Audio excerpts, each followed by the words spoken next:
When I was about 13 or 14, I really hated church. There's probably nothing I despised more at the time than being dragged to that ugly building each week. The dreadful songs that were somehow too upbeat and too solemn at the same time.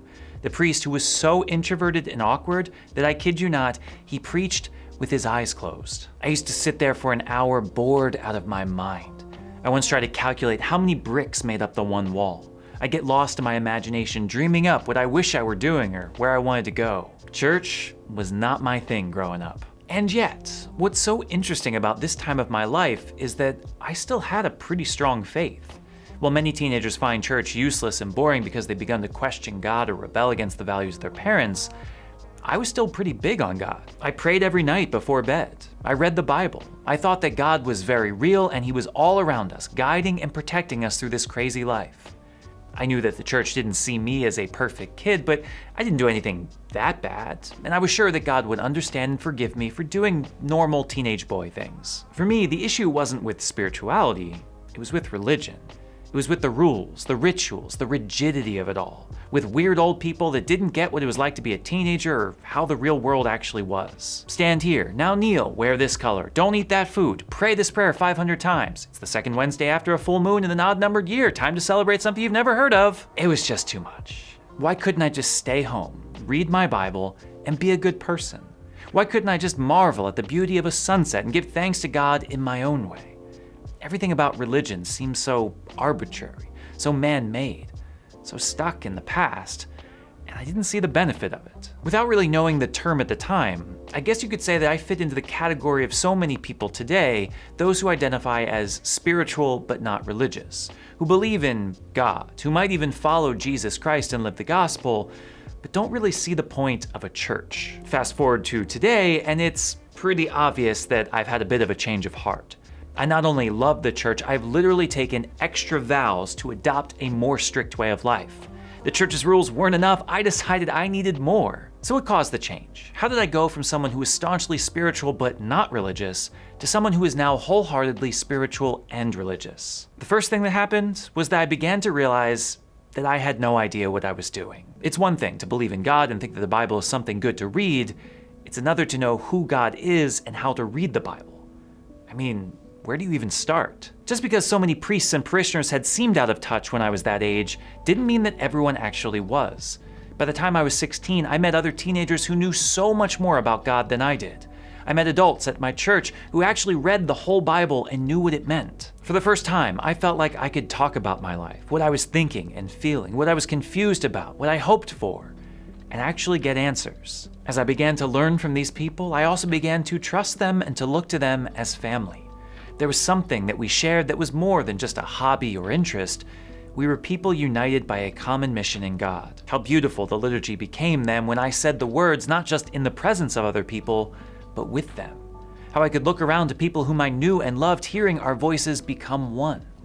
Like so many lifelong friendships, we didn't have to wonder what the other was going to say. There were no surprises. The liturgy united us as one. In doing so, I felt not only a bond of love with these people, but a commitment to them, a responsibility for them, and accountability towards them. These were not people I could betray or lie to. They were not ones I could use or ignore. Hurting them was worse than hurting myself. As weird as it sounds, I began in those moments to live for someone other than myself. When I thought about moral decisions, I wondered what the church would think, how they would feel, what would make them proud or let them down. Not because I was afraid of them or codependent or some cult-like infatuation, no. It was because I cared for them and wanted the best for us. Of course, as good as these people were, they were but a shadow of all that the church had to offer. When I got to college, I started to study church history and was completely blown away by the rich tradition I was a part of.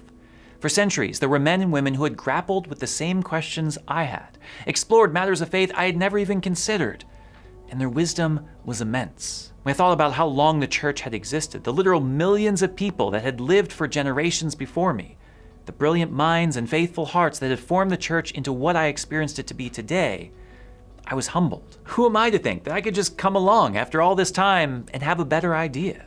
Who am I to think that I know better? Frankly, I found myself feeling a bit silly that I'd ever tried to believe in God on my own, that I'd dismissed the wealth of tradition that had been laid before me. Christians had been figuring it out for 2,000 years before I came along, and I thought that I could reinvent the wheel, the wonder of being young, and the folly of being spiritual but not religious. As I took all of this in and learned more about the spirituality that I claim to believe, I came to understand that spirituality without religion just does not make sense. Not for the Christian who believes that Jesus is the founder of the church, that he gave his disciples the Spirit and told them whatever they loosed on earth would be loosed in heaven and whatever they bound on earth would be bound in heaven, essentially giving them the authority to add and guide what he had started, but not for anyone. Religion is not the opposite of being spiritual, it's the means by which we keep our spirituality alive. To be spiritual but not religious is like having a love for baseball but refusing to follow the rules. It's like aspiring to be a world-famous bodybuilder without having a diet. Like wanting lots of friends but never spending time with anyone. Religion, by definition, is something that commits us to what we say we believe.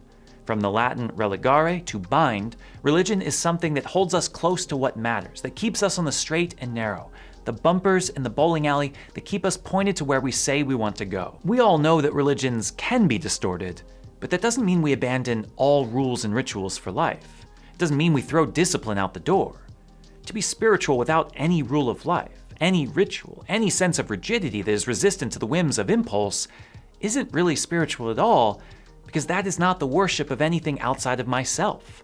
That's the worship of myself. Spirituality without religion makes us the arbiter of all that's true, us the determiner of what is right and wrong. We need religion.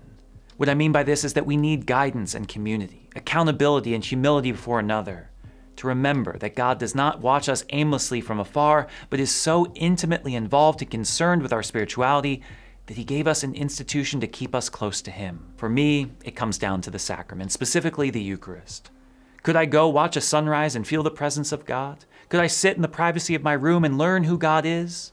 Of course, and I think we should all do that.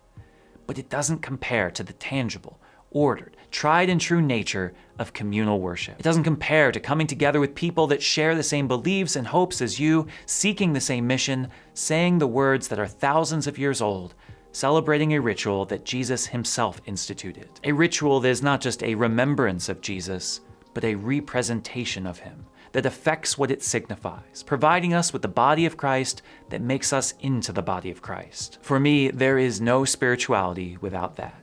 There is no true knowledge of God if we don't know this. No true worship of God if we don't partake in this. What I want to say to those who identify as spiritual but not religious is that you are tapping into something wonderful and true. I'm so glad that you look out onto creation and feel something beyond yourself, that you're humbled before a divine presence and want to be one with it. To find this outside of religion is amazing, but why would you stop there? Why stay out on your own with your own experiences and your own prayer when there are literally millions of people seeking the same thing, thousands of years of history guiding our way? I know that the church as a whole can be a mess at times. I talked about it in my last video. But that's no excuse to go at it alone, to make your own way, to stay where you are forever. For all its bumps and bruises, the church was founded by Christ and is guided by the Holy Spirit to put our spirituality into action, to make sure that we become what we believe. I think it's wonderful that so many people in this generation consider themselves spiritual, but unless spirituality is guided by religion, it will never be more than the private dreams of a single person.